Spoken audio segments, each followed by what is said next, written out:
Bom dia. Essa aula de hoje ela é uma continuação do assunto que a gente viu na aula passada. Ah, Antes eu até dava as duas aulas em uma só, mas ficava uma aula bastante cansativa, bastante longa, de forma que eu optei esse ano por dividir em duas aulas. Uma mais de patologia da vesícula e essa aula de hoje mais de patologias da via biliar, tá? Então hoje a gente vai falar de coledocolitíase, de colangite aguda e de fístulas biliares.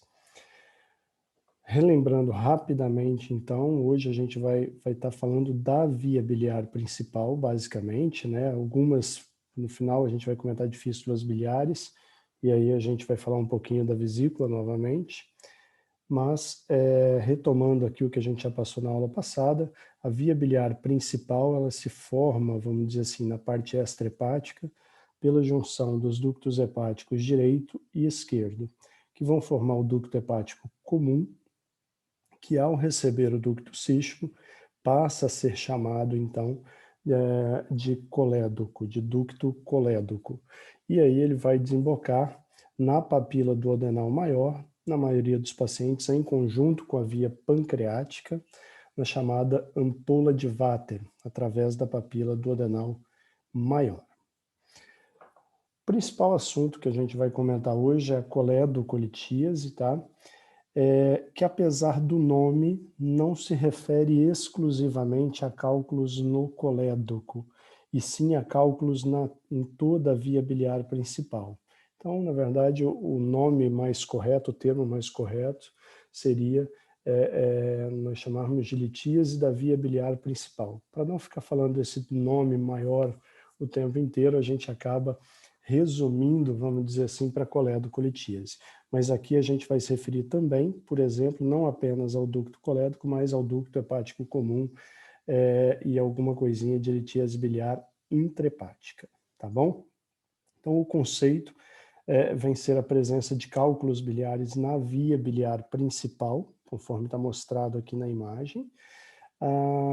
A prevalência é estimado, segundo alguns estudos, que haja de 5 a 20% de coledocolitíase em pacientes portadores de colelitíase, ou seja, a cada 100 pessoas com colelitíase, com litíase da via biliar, da vesícula biliar, nós teríamos de 5 a 20% de coledocolitíase. Essa incidência, essa variação grande, ela se justifica porque tende a aumentar com a faixa etária do paciente. Quanto mais tempo ele tem com um cálculo na vesícula, maior a chance de que um cálculo desse da vesícula migre para a via biliar principal. E a etiologia é, na grande maioria das vezes, a presença do cálculo na via biliar.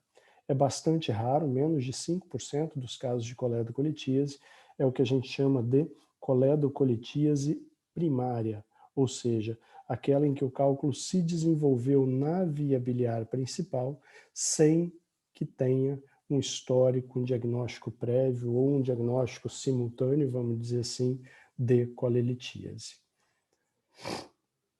Existem algumas classificações aí para a gente entender. Então, quanto ao local de formação do cálculo, vai ser a classificação mais vista, né, a que a gente mais comenta, e o mais comum é que seja uma coledocolitíase secundária.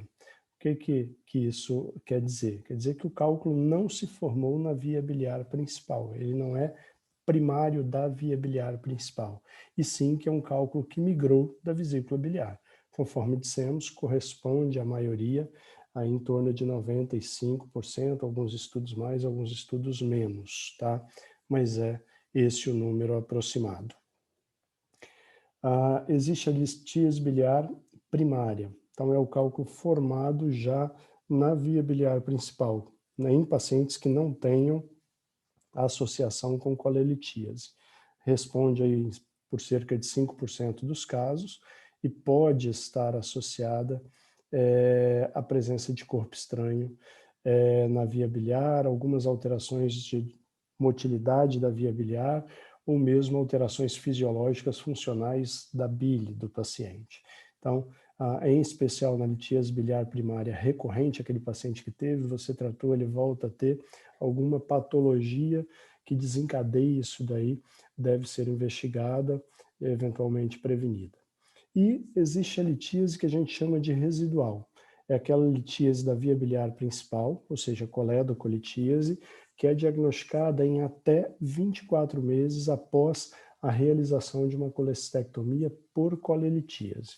É uma coisa conceitual. O que isso significa? Se eu tenho um paciente que operou de colelitíase, de litíase da vesícula biliar, e em até 2 anos ele desenvolveu coledocolitíase sintomática, eu vou dizer que esse paciente já tinha esse cálculo na via biliar principal e apenas não foi diagnosticado no momento oportuno da realização da colestectomia, tá?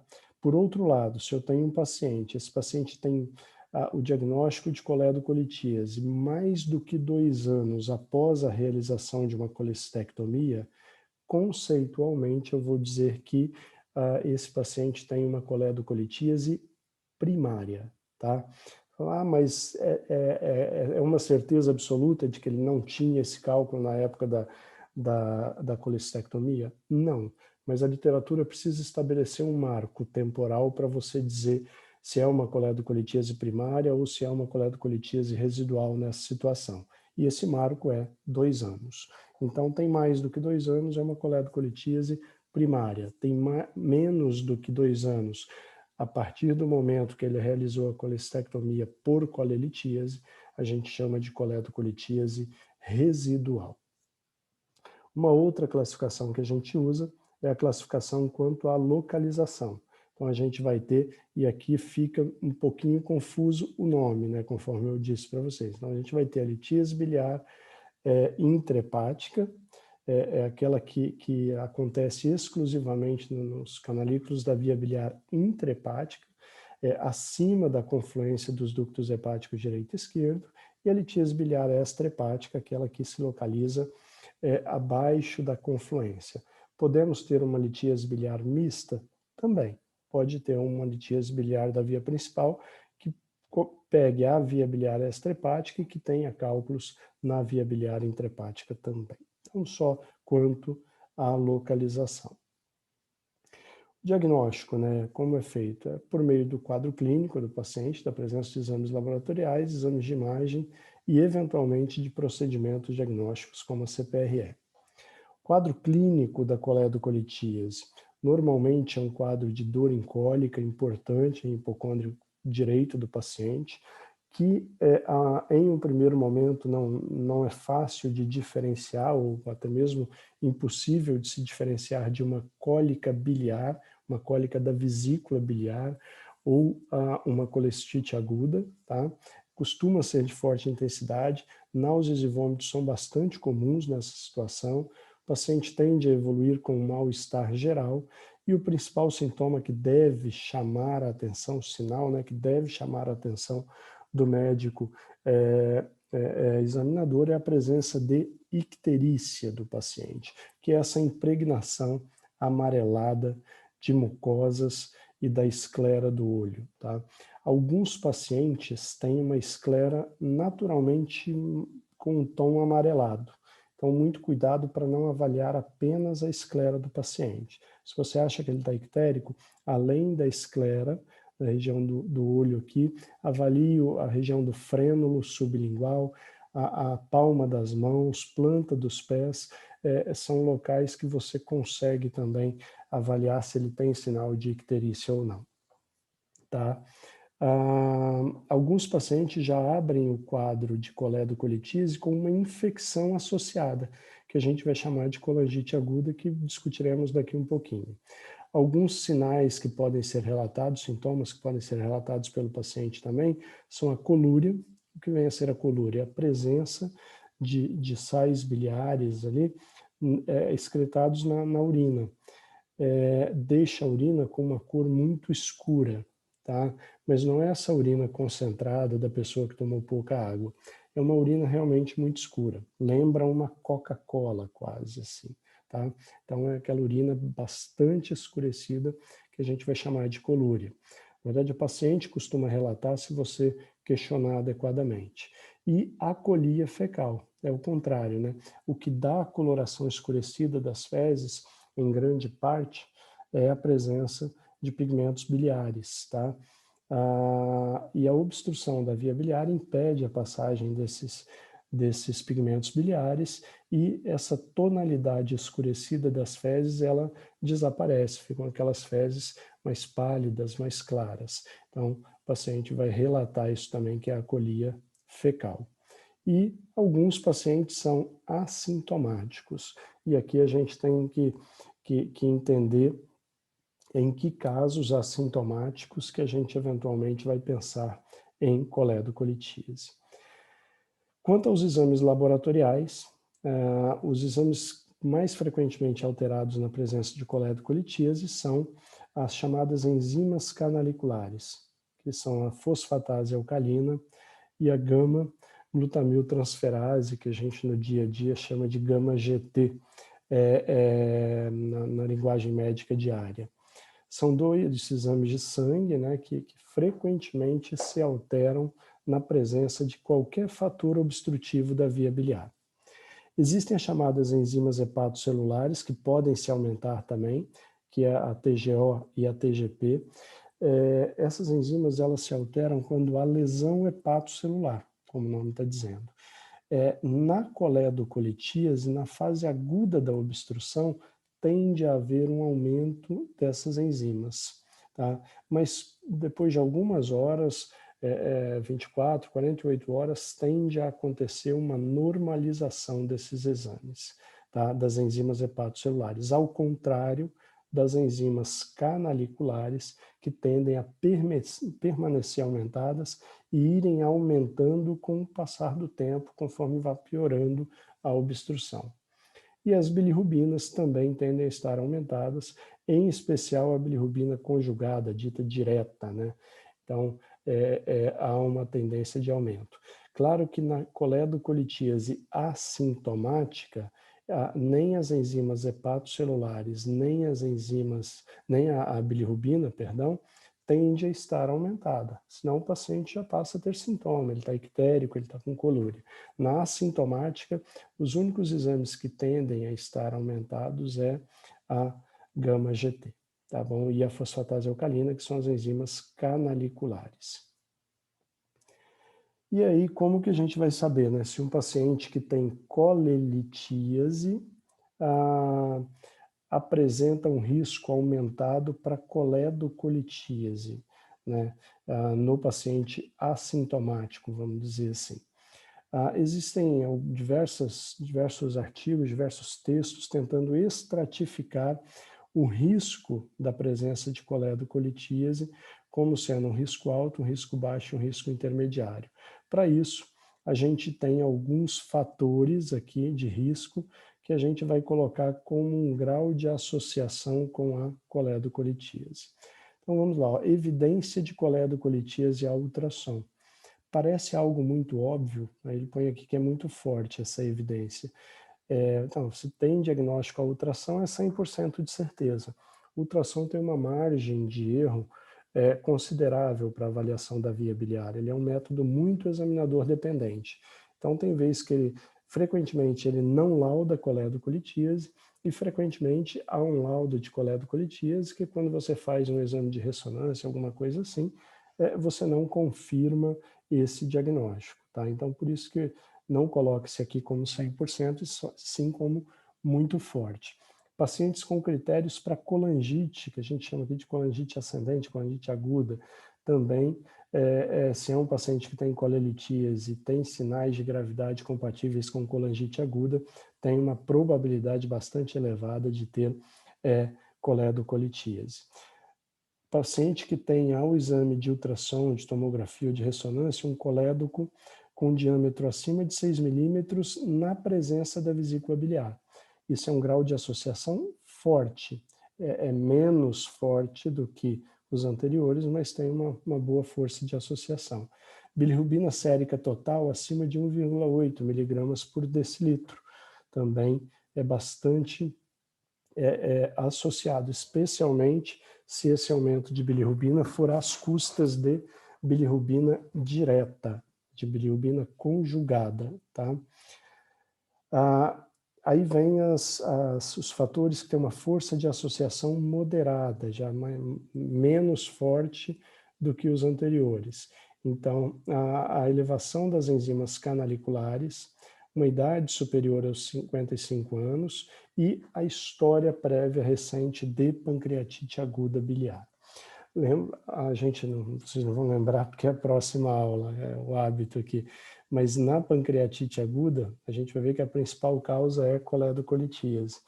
E a maioria absoluta dos cálculos, eles não permanecem na via biliar do paciente, eles migram, mas em torno de 20% dos pacientes com pancreatite aguda biliar permanecem com cálculo na via biliar após uma semana do episódio de pancreatite aguda. Então, por isso que existe essa força moderada de associação. E como que a gente interpreta isso daqui? Tá? Quem que tem um risco alto de coledocolitíase? O paciente que tem a presença de qualquer fator de associação muito forte, ou seja, evidência de coledocolitíase é ultrassom ou colangite aguda. Tá? Quem que tem um risco baixo? Quem não tem nenhum desses fatores que a gente comentou aqui. Ou seja, por exemplo, o paciente que tem colelitíase, que tem fosfatase alcalina, gama-GT, bilirrubinas, todos esses exames normais que não têm dilatação da via biliar e que não tem um antecedente de pancreatite. Então, esse paciente, ele tem um risco muito baixo de ter coledocolitíase. E o risco intermediário vai ser em qualquer outra situação observada. Quer dizer, qualquer outro critério, forte ou moderado, que não seja um critério muito forte. Tá? O que é um risco alto? É um risco normalmente acima de 70% de colangite, de coledocolitíase. O que é um risco baixo? É um risco inferior a 5% de coledocolitíase. E esse outro, aí vai variar conforme o intermediário, o risco intermediário vai variar conforme o número e qual alteração, o número de alterações e qual alteração que o paciente tenha, tá? Para o diagnóstico, como que a gente vai fazer? O exame que acaba sendo muito utilizado é a ultrassonografia pela fácil realização, pelo baixo custo, por não ter radiação, né? Por poder ser feito à beira do leito do paciente, mas lembrar que se a ultrassonografia é um método excelente para o diagnóstico de colelitíase, ele é um método extremamente limitado, com uma sensibilidade bastante baixa, para a avaliação da via biliar principal, para a avaliação de coledocolitíase, tá? Depende de diversos fatores, há uma boa avaliação da via biliar pelo ultrassom. Então, um perfil adequado do paciente magro, não haver distensão de alças abdominais, porque isso atrapalha muito a janela ecográfica, o examinador ser uma pessoa empenhada, com uma expertise adequada, dispor de tempo adequado para fazer esse exame, ter um material, né, um instrumento, um ultrassom com capacidade técnica, com qualidade técnica adequada para visualização da via biliar. A tomografia computadorizada é um método aí que a gente acaba utilizando bastante para avaliação, para avaliação de sinais indiretos de coledocolitíase. Tá? Eu consigo ver muito bem na tomografia dilatação das vias biliares. Uma tomografia com contraste EV, como a gente está vendo aqui, olha, a aorta está toda corada, tá? Desse paciente, então, perdão, isso é o uso do contraste endovenoso. O que está branquinho aqui no hilo hepático é artéria hepática, tá? E o que está cinza aqui, né, é o fígado já com contraste, corando, e essas estruturas escurecidas aqui representam a via biliar, tá? Então a gente tem aqui, esse paciente nitidamente tem uma dilatação da via biliar, a via biliar dele está quase do diâmetro da aorta, e ele tem inclusive uma dilatação de via biliar intrahepática, tá? Mas a gente não visualiza o cálculo com frequência. Por quê? Porque eu já comentei com vocês que a coleta, os cálculos da vesícula biliar e da via biliar, eles são radioopacos em apenas 10 a 15% dos casos. E a tomografia é um método de imagem baseado na radiação, e isso requer que as estruturas tenham cálcio, sejam calcificadas para que sejam vistas de uma maneira adequada. Então, é comum que você veja a dilatação, mas não veja o fator obstrutivo no exame de tomografia. O exame padrão ouro aí para a grande maioria dos casos acaba sendo a ressonância nuclear magnética, tá? Em especial com uma janela específica. A tomografia, a ressonância, vocês vão estudar lá quando estiverem em radiologia, que existem basicamente duas fases aí da ressonância, uma que a gente chama de T1 e uma outra fase que a T1 é muito parecida com a tomografia, tá? Na visualização, e uma outra fase que a gente chama de T2, em que ela deixa com hipersinal, ou seja, deixa de cor branca, os líquidos de baixo fluxo. Então, o líquor fica de cor branca no exame, né, com hipersinal. O líquido parado dentro do estômago fica com hipersinal.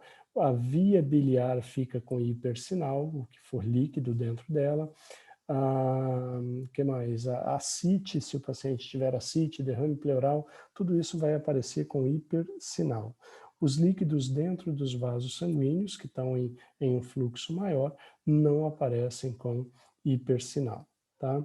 Então, isso é basicamente, a muito grosso modo, vamos dizer assim, a interpretação que a gente faz da ressonância. Então, para a avaliação da via biliar, a gente sempre pede a ressonância normal numa fase T1 e a colangio-ressonância em que é feita essa fase T2. Tá? É um exame de altíssima sensibilidade e especificidade para cálculos acima de 3 milímetros. Tá? Para cálculos abaixo de 3 milímetros, a ressonância também tem limitações.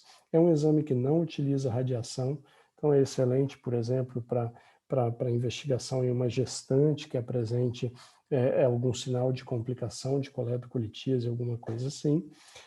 É um exame que em nosso meio ainda tem um custo um pouco mais elevado e ainda não é tão disponível. Como que a gente vê? Então aqui é um corte de reconstrução, tá? Da colangio-ressonância, em que vocês têm aqui a via biliar esquerda, via biliar direita se juntando. Aqui provavelmente, né, nessa imagem não dá para ter certeza, mas seja ducto cístico, tá? E aqui na via biliar principal a gente tem essa imagem de hipossinal, essa imagem escurecida dentro da via biliar principal. Então, isso é uma imagem compatível com cálculo, tá? Essa imagem, se vocês observarem, ela parece uma taça invertida, né? Se vocês olharem aqui, parece que tem uma taça e aqui seria a boca da taça, vamos dizer assim, tá? Essa imagem de cálice ou de taça invertida é compatível com coledocolitíase. Quando a gente tem um tumor, o tumor vai crescendo de fora para dentro aqui na parede, dos dois lados. E aí a imagem que a gente tem é o contrário. A via biliar vem, há um espessamento da parede e um afilamento da via biliar principal. A gente chama de imagem ponta de lápis, tá? Então é uma imagem que não sugere coledocolitíase, nos casos de obstrução sugere sim tumor, neoplasia. Só para vocês entenderem a diferença. Esse caso aqui é um caso que a gente atendeu, acho que há uns 4 ou 5 anos, só para vocês entenderem a história. Uma paciente que havia sido operada de colestectomia uns 12 a 15 anos antes, né? Em um outro serviço aqui mesmo na região. E essa paciente nos procurou porque ela estava ictérica para fazer uma CPRE na época. E quando a gente viu a coluna de ressonância dela, na verdade, o que ela tinha? Aqui é só uma imagem da coluna de ressonância. Uma estenose cicatricial, na época que ela fez a colestectomia, ela teve uma lesão iatrogênica da via biliar, teve uma lesão acidental da via biliar, reoperaram a paciente na época, fizeram uma anastomose bilidigestiva, trataram, mas essa paciente acabou evoluindo tardiamente, aí depois de 10 anos, com estenose sintomática da via biliar. E acabou sendo, vamos dizer assim, mal acompanhada. Essa estenose fez com que houvesse uma colestase. Essa colestase primeiro desencadeou nela uma cirrose biliar secundária, e, em segundo lugar, ela tinha uma litíase biliar intrahepática extensa. Tudo que está em branco aqui, olha, é via biliar dessa paciente, tá? E tudo isso que está preto dentro dessas imagens em branco é sinal de cálculo na via biliar intrahepática dela.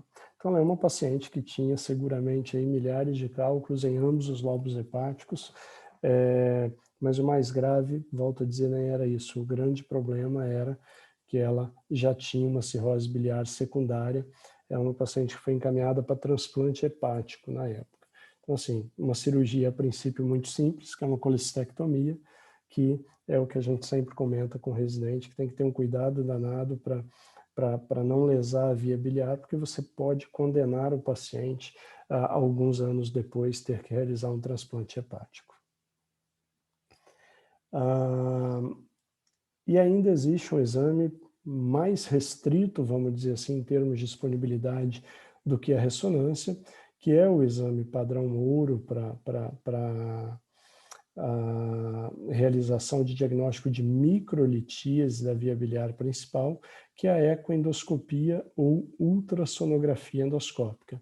Nesse exame, né, um aparelho parecido com o aparelho de endoscopia, é introduzido no paciente, vai até a região do estômago e do duodeno, e aí você tem um probe de ultrassom na ponta desse exame, você faz uma varredura ecográfica aí de toda a via biliar principal do paciente. Isso aumenta muito a acurácia do exame, é um exame excelente, infelizmente ainda tem um custo bastante elevado e uma disponibilidade bastante reduzida em nosso meio. Além disso, para os pacientes que você tem algum tipo de suspeita clínica de coledocolitíase, então seja por dilatação da via biliar, seja por alteração de enzimas pré-operatórias, pela presença de icterícia, de qualquer outro fator, você pode realizar uma colangiografia intraoperatória. O que nós fazemos nesse caso? Tá? Você faz durante a cirurgia, aqui por exemplo era uma cirurgia que a gente estava realizando por laparoscopia, tem esse metal aqui, esse daqui e um que aparece aqui em cima, são os trocáteres da punção da videolaparoscopia, tá? Você punciona, que é uma agulha pela qual a gente passa um catéterzinho e passa esse catéter pelo ducto cístico até o interior da via biliar. E aí você injeta contraste na via biliar. E aí observem aqui, ó, que contrastou bem a via biliar, mas chegou aqui no final, tem essa imagenzinha que, se vocês forem bastante atentos, vão perceber que tem aquela imagem de taça ou cálice invertido, tá? Compatível com uma coledocolitíase. Tá? E aí você pode optar ou por abrir a via biliar e tratar já nesse mesmo momento a paciente, ou eventualmente optar por terminar a cirurgia e, se tiver a sua disponibilidade, uma colangiopancreatografia retrógrada endoscópica, uma CPRE, você encaminha a paciente. Então, esse é um exemplo de a coledocolitíase vista colangiografia. E aqui um outro exemplo, ó, bem interessante também, em que esse paciente já tem uma dilatação mais importante da via biliar. Só para vocês se situarem, ó, esse trocáter aqui embaixo, ele tem 10 milímetros de diâmetro, tá? Então, a via biliar aqui vai ter mais ou menos aí uns 10 milímetros de diâmetro também. Aqui, olha, esse trocáter tem 10 milímetros de diâmetro. Então, essa via biliar aqui já tem praticamente 20 milímetros de diâmetro, já tem uma dilatação de via biliar intrahepática associada, tá? E aqui embaixo, mesma coisa, uma imagem em taça ou cálice invertido e uma segunda imagem aqui, ó, tá vendo? Que durante o exame, ele é um exame dinâmico, a gente observou que era um cálculo maior. Então, essa paciente tinha 2 cálculos, pelo menos, aí, de tamanho grande na via biliar principal. Tratamento, né? O tratamento pode ser cirúrgico.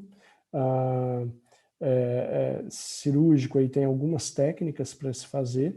A papiloesfincteroplastia, hoje, praticamente não se utiliza mais. O que é isso? É você abrir a via biliar principal do paciente e, abrir o duodeno, abrir a papila duodenal maior do paciente e retirar o cálculo, tá? Muito raro de alguém fazer isso hoje, porque os métodos endoscópicos melhoraram muito. Então, hoje, o paciente que você faria uma papiloesfincteroplastia, você acaba fazendo para esse paciente uma CPRE. A exploração cirúrgica transcística da via biliar, que pode ser feito tanto por cirurgia aberta quanto convencional, ou seja, sem abrir a via biliar principal, pelo próprio ducto cístico, eu tento remover o cálculo. Algumas vezes é possível. Coledocotomia e drenagem da via biliar a Kerr, que eu já vou mostrar para vocês. O Kerr aqui é um tipo de dreno, pode ser feito principalmente em caráter de urgência ou numa situação em que a CPRE não é possível. E derivação biliodigestiva, principalmente para aquelas vias biliares muito dilatadas, acima de 25, 30 milímetros de diâmetro de dilatação da via biliar, tá? O tratamento endoscópico é a outra opção, quando não cirúrgico, e que, na verdade, hoje é a primeira opção. Tratamento endoscópico feito por meio da colangiopancreatografia retrógrada endoscópica, né, que a gente vai chamar de CPRE, ela é um método de eleição para tratamento da coledocolitíase e de suas complicações sempre que possível. Vale lembrar que a CPRE é um método que tem algumas complicações per se, tá? Então, existe o risco de pancreatite pós-CPRE em 5 a 10% dos casos, tá? Sangramentos podem acontecer, perfuração intestinal e até mesmo colangite aguda. A foto aqui é horrível, peço desculpas, é difícil de entender. Isso daqui é uma compressa cirúrgica. Aqui é o duodeno que está aberto e a papila duodenal maior que está aberta. Isso é uma papiloesfincteroplastia. A foto é ruim porque é muito difícil encontrar uma foto nova desse procedimento, uma vez que hoje é muito raramente utilizado. A exploração da via biliar, conforme dissemos, ela pode ser transcística, como a gente está vendo aqui, ó. Pelo ducto cístico, você passa uma pinçazinha chamada basket, né? Tenta pescar esse cálculo e tirá-lo pela via transcística, é uma das técnicas realizadas. E a drenagem da via biliar principal, né? Você abre a via biliar principal do paciente e explora, retira todos os cálculos e depois você coloca esse dreno que tem um formato de T, tá vendo que a gente chama de dreno de Kerr. Ele tem uma luz, né? Ele é oco e um formato de T. Você coloca esse dreno na via biliar e fecha ao redor dele sem que o dreno fique aprisionado, e esse dreno vai permanecer em torno de 3 semanas aí no paciente após a cirurgia, para diminuir a chance de estenose da via biliar e prevenir aí a formação de fístulas. Depois esse dreno é removido, é puxado, retirado sem problema. Para pacientes que têm uma dilatação muito significativa da via biliar, o que a gente acaba fazendo? Uma anastomose da via biliar principal com o trato digestivo. Ou seja, você faz uma comunicação ampla para que essa via biliar tenha um escoamento melhor do conteúdo para a luz intestinal, para que a colestase fique reduzida e a formação de cálculos futuros o risco fique diminuído. Tá? Essa derivação bilidigestiva pode ser colédoco duodenal, que a gente chama, tá? Como aqui, em que o colédoco é feita a anastomose diretamente com o duodeno, Qual o problema? Que o alimento ele estará passando na região da anastomose. Então, acaba havendo um refluxo de conteúdo duodenal para luz da via biliar. Ou você pode fazer um Y de Roux, tá? Aqui a gente está vendo que o alimento vai seguir o trânsito normal aqui e você fez um Y de Roux, colocando a anastomose fora do trânsito alimentar, tá? Isso é um método melhor para pacientes que têm uma perspectiva de vida por um tempo maior, são mais jovens, o ideal é que você faça uma anastomose em Y de Roux. Mas hoje, praticamente, a CPRE, que é a colangiopancreatografia retrógrada endoscópica, ela resolve a grande maioria das coledocolitias. Aqui o exame está representando uma CPRE por tumor, tá vendo? Ele representou um tumor aqui, mas para cálculo é muito parecido. Tá? Então, o que você faz? Passa um aparelho específico de endoscopia até a segunda porção do adenal, visualiza a papila do adenal maior, cateteriza a via biliar maior com instrumental, a via biliar principal, perdão, com instrumental, injeta contraste, faz um estudo da via biliar para ver qual a causa da obstrução, e aí, se for cálculo, você passa um basket, uma cestinha parecida com aquela que eu mostrei há pouco, em que você pode retirar, ou existe balão extrator, enfim, diversos materiais que você pode remover esse cálculo. Ah, não é cálculo, é um tumor. Você pode passar uma prótese para que haja uma drenagem da via biliar. Então, é um método hoje feito com muita segurança, que apresenta complicações, conforme eu disse. A principal é a pancreatite, tá? Quando você manipula a papila do adenal maior, pode desencadear um processo inflamatório pancreático, tá? Então, em 5 a 10% dos pacientes que são submetidos a CPRA, isso acontece, mas o benefício, sem dúvida, é muito grande. Colangite aguda, tá? Colangite é uma grave síndrome clínica, vamos dizer assim, caracterizada pela estase seguida da infecção da via biliar principal. Os principais sintomas são dor abdominal, icterícia e sintomas infecciosos associados, febre, sepse, choque séptico, assim por diante, tá? Para suspeição da colangite aguda, a gente vai ter o que nós chamamos de tríade de Charcot, perdão, ou pêntade de Reynolds, tá? O que vem a ser a tríade de Charcot? É a presença no paciente de dor abdominal associada à febre, associada à icterícia. Tá? Isso a gente chama de tríade de Charcot. Pêntade de Reynolds, tá? Que é um fator, chama atenção para a colangite aguda grave, que nós chamamos de colangite aguda tóxica, tá? Além da dor abdominal, da febre, da icterícia, ou seja, além da tríade de Charcot, o paciente vai ter sinais de choque séptico, tá? E confusão mental associada, alteração do nível de sensório.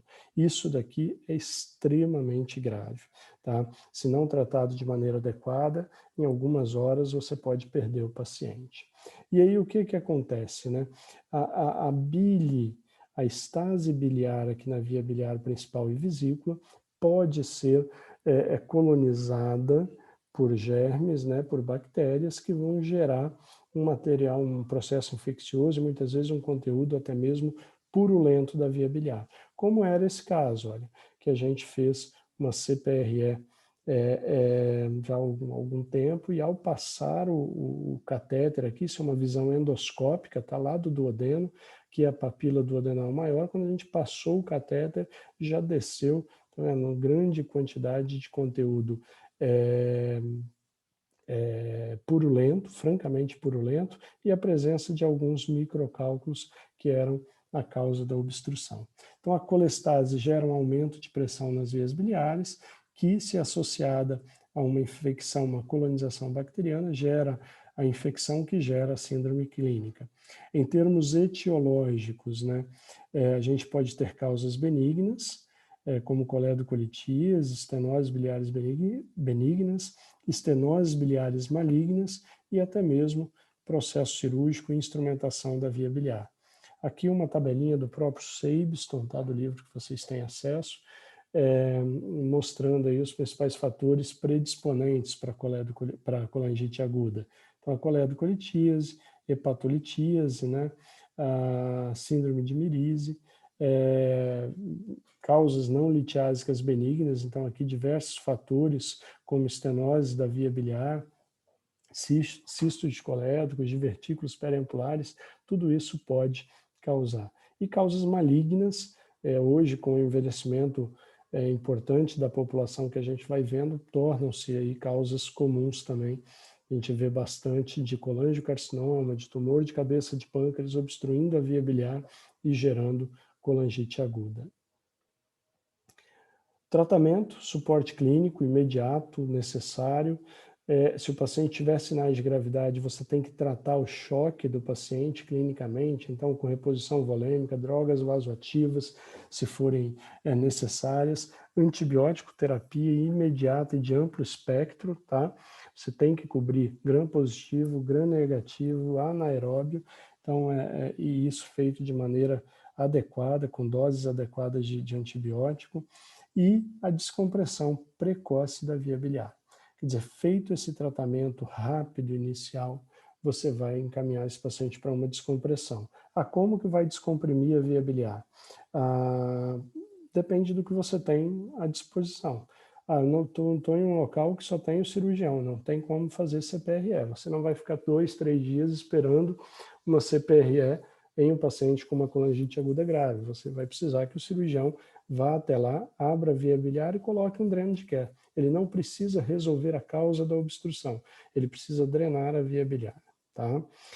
Então, pode ser só uma drenagem a Kerr. Não, o cirurgião acha que o paciente está em uma situação clínica que permite uma cirurgia um pouco maior. Faça uma derivação bilidigestiva, se for o caso. Enfim, o tipo de cirurgia vai depender das condições do paciente e do que ele encontrar em termos de diagnóstico. E a descompressão endoscópica por meio da CPRE, que, se disponível e se possível, é um método de eleição. Tá?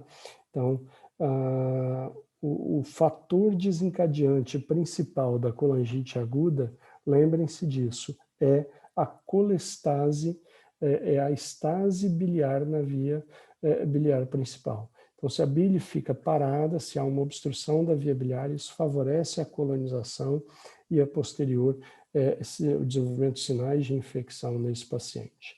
Tá bom? Então, isso é questão que às vezes o povo até pergunta em prova e tudo. Fator fisiopatológico principal da colangite aguda é a colestase, é a estase da via biliar. Tá bem? Então, isso que precisa ser resolvido. A descompressão da via biliar deve existir sempre no tratamento da colangite aguda. Mas eu tenho que fazer em que momento? O mais rápido possível, tá? Então, mas é uma colangite aguda leve, o paciente está bem. Ele tem dor, tem icterícia, teve febre, mas ele está clinicamente estável, eu iniciei antibiótico, ele está se mantendo bem, você pode programar isso para fazer em 24, 48 horas. O paciente tem uma colangite aguda grave, está hipotenso, está taquicárdico, está com confusão mental. Esse paciente, você precisa tomar as medidas de tratamento do choque e da sepse iniciais, mas você precisa descomprimir a via biliar dele com urgência. Em até 24 horas, esse paciente tem que estar tratado, de preferência nas primeiras 12 horas aí. Fístulas biliares, tá? Para a gente encerrar aqui, é o último assunto. É uma comunicação extra-anatômica, vamos dizer assim, da vesícula biliar com a via biliar principal ou com qualquer outro órgão ou com o meio externo. Então, fístulas biliares internas, tá? Que a gente vai chamar, aquelas com alguns órgãos intraabdominais. Pode ser fístula colecisto coledociana, que é com o próprio colédoco, colecisto duodenal, que é o tipo mais comum, tá? Colecisto colônico, a fístula com cólon, colecisto aqui, perdão, é jejunal, tá? Saiu do duodenal, mas é jejunal, que é bastante rara, e colecistogástrica, aí, que é o segundo tipo mais comum. Então, ou seja, entre a vesícula biliar e algum órgão vizinho.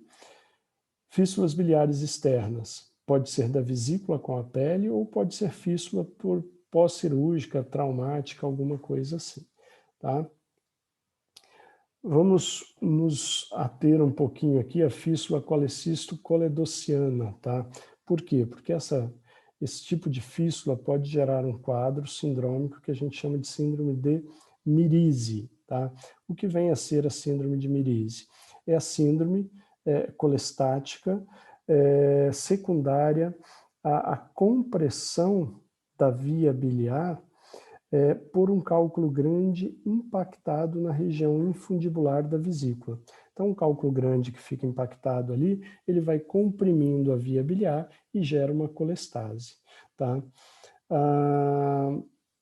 Essa síndrome de Mirise, ela tem uma classificação, tá? Que vai de grau 1 a grau 4. E a classificação é baseada na presença de fístula, da presença da ocorrência de uma fístula entre a vesícula e a via biliar principal. O grau 1 é quando há compressão, há colestase, mas não há uma comunicação anormal. Então, não há fístula, só há, perdão, o quadro clínico e a compressão. O grau 2 é quando há uma fístula que envolva aí até 25% da circunferência da via biliar principal. Ou seja, já há uma comunicação anormal, mas essa comunicação ela não envolve toda a circunferência do órgão. O grau 3 é quando a gente tem uma fístula que já acomete aí de 25% até 50% da circunferência da via biliar principal, ou seja, é uma fístula maior.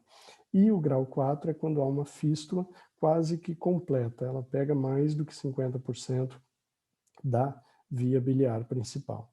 Isso é a síndrome de Mirise e essa classificação da síndrome de Mirise é uma classificação de Sendes, que é um chileno, baseado nesse grau no diâmetro, na presença e no diâmetro dessa fístula entre a vesícula biliar e a via biliar principal. Tá? O tratamento vai variar conforme o tipo. Então, se eu tenho grau 1 de Mirise, normalmente é só a colestectomia cuidadosa. Você, como não tem fístula com a via biliar principal, não tem problema. Tá? Grau 2 e eventualmente um grau 3, você vai fazer a colestectomia e a coledocorrafia, ou seja, o fechamento da fístula. Para o grau 4 e alguns pacientes com grau 3, você não tem jeito, não tem como emendar uma parte com a outra aqui do colédo, que você tem que ressecar e fazer uma anastomose bilio-digestiva na parte proximal. Tá? Das fístulas colecisto-entéricas, né, ou enterais, como queiram, é uma comunicação anormal entre a vesícula biliar e as alças enterocólicas aí. O grande fator que vai chamar a atenção é a presença de aerobilia, tá? Ou seja, de gás, de ar dentro da via biliar principal. O paciente que tem uma papila duodenal maior, patente, que nunca teve uma manipulação cirúrgica ou endoscópica, normalmente não tem ar na via biliar principal, não reflui ar para a via biliar principal do paciente. Quando você tem ar, isso é sinal de que há alguma comunicação anormal, tá? Então, a aerobilia chama a atenção para isso, tá? Normalmente, o que acontece? Um cálculo grande acaba se impactando na região aqui do fundo, do corpo da vesícula, gera um processo inflamatório. Esse processo inflamatório, às vezes, cronifica e forma um trajeto fistuloso entre a vesícula e o duodeno, ou o cólon, ou o estômago, aí qualquer órgão que esteja próximo aqui. E esse cálculo migra pelo intestino. Como ficou um trajeto fistuloso, entra ar na via biliar, na vesícula biliar e na via biliar, por isso que a presença da aerobilia, o ar na via biliar, deve chamar a atenção. Os cálculos provenientes dessas fístulas, eles podem ter um tamanho não muito grande, caminhar normalmente pelo intestino, ser evacuado pelo paciente sem que ele sequer perceba. Mas alguns pacientes têm um cálculo um pouco maior, e quando ele chega no final do ilho, onde o diâmetro tende a ser um pouco menor, próximo à válvula iliocecal, esse cálculo acaba impactando e gerando uma obstrução intestinal, tá? Que a gente está vendo, por um exemplo, tá? De uma obstrução por um cálculo na tomografia, aqui o desenho esquemático mostrando, tá?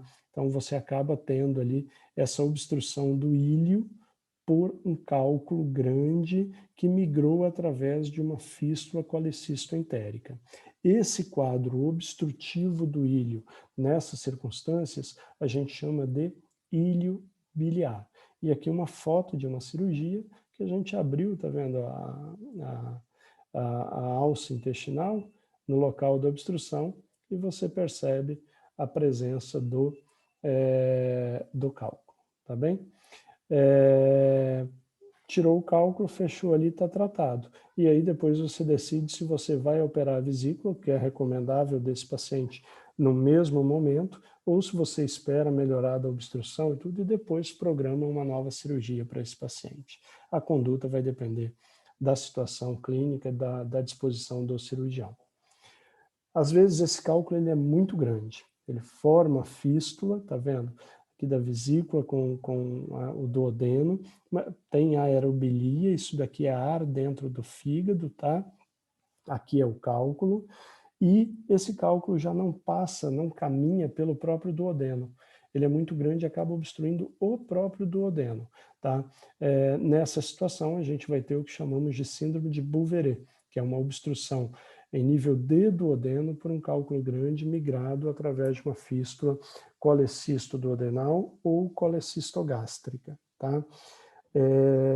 Por que é importante entender e diagnosticar isso? Porque nessa situação pode ser tentado um tratamento endoscópico. Então você pode entrar por endoscopia, se você tiver material que abrace esse cálculo, se você conseguir ter acesso a isso, conseguir tracionar ele de volta para o estômago, você pode tentar fragmentá-lo ou até mesmo tentar remover por via endoscópica um cálculo desse, tá bom? Então, síndrome de Bouveret é a obstrução em nível de duodeno.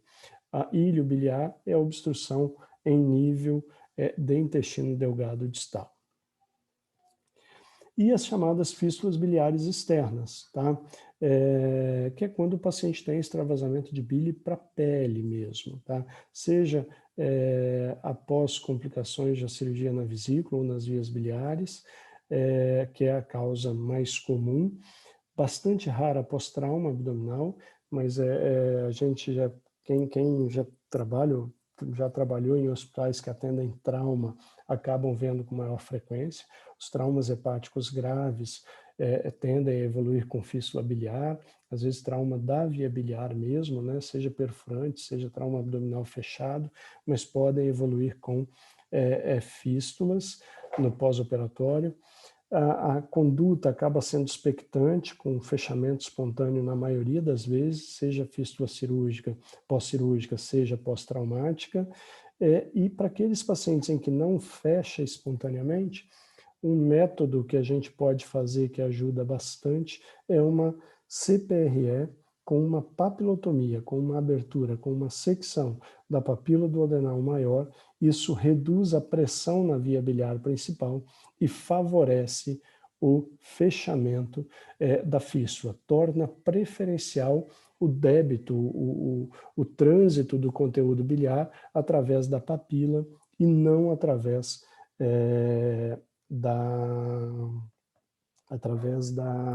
do trajeto fistuloso, ok?